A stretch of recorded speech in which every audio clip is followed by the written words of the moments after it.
Welcome back to the Angry Man Podcast with Jason and Greg. So, Jay, it's been quite some time since we heard anything from Errol Spence. The last time he tweeted, he mentioned something to the effect of, "You ninjas are scary. Who raised you ninjas?"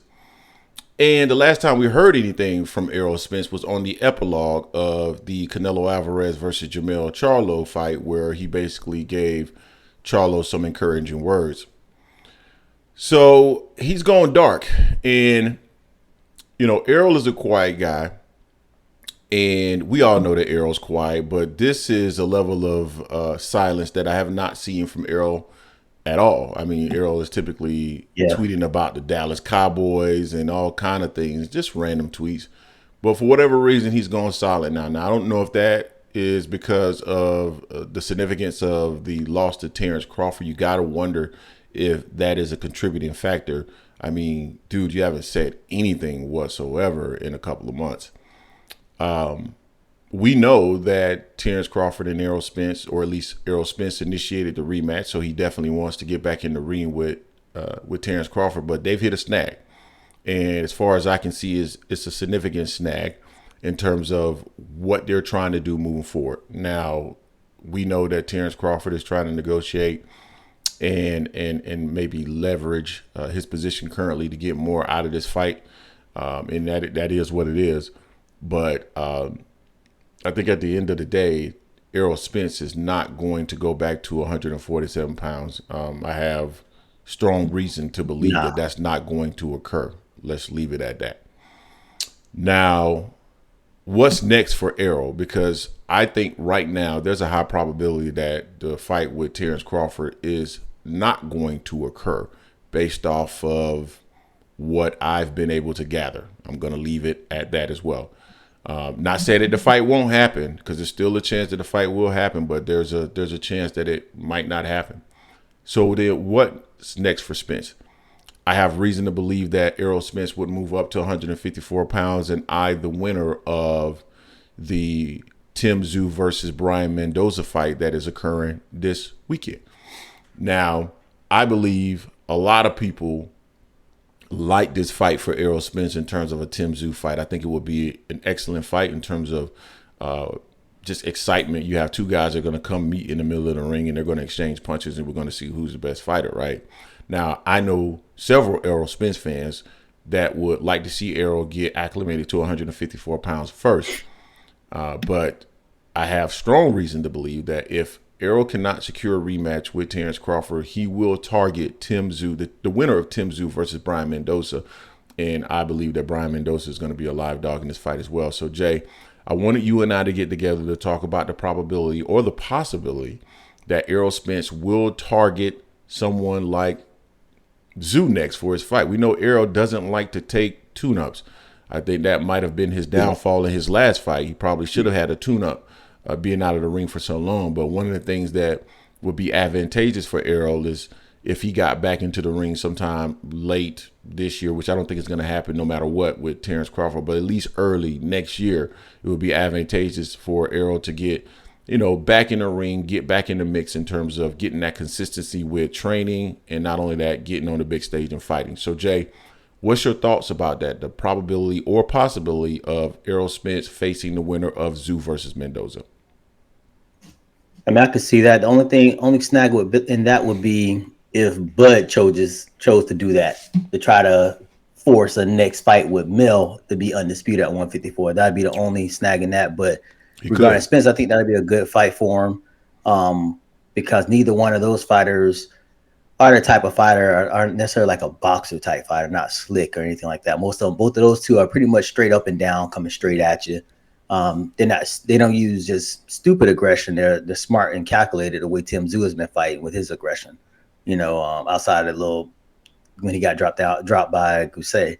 But it's, for me, with Spence going dark, it's kind of it's interesting, because he watches a lot of boxing. I mean, at least he used to, I know, because he used to comment on other fights, on that. And, the fact that he didn't even comment on Mill fight. He wasn't at the Mill fight for whatever reason. We know he was on the epilogue. They showed a little snippet of him talking to Mill and saying, he's proud of him and whatnot. You dared to be great and whatnot on that. But, Now we need to see, what Spence is going to do. I really want to hear from him, not necessarily just to rehash the Terence Crawford fight. I want to see where he's going further. I want to see where his mindset is at. Is his mindset still in boxing fully? We know he's activated the rematch, but we don't know much more than that. And I definitely don't want him coming out and just strictly talking about the contract or anything like that. That's not for public consumption. We just need to know, did you do the activated rematch? When is the fight happening? That's what we want to know, and that's all we need to know. We don't need to know the details of the contract, because that's what held things up on the beginning, on the contract from the beginning anyway.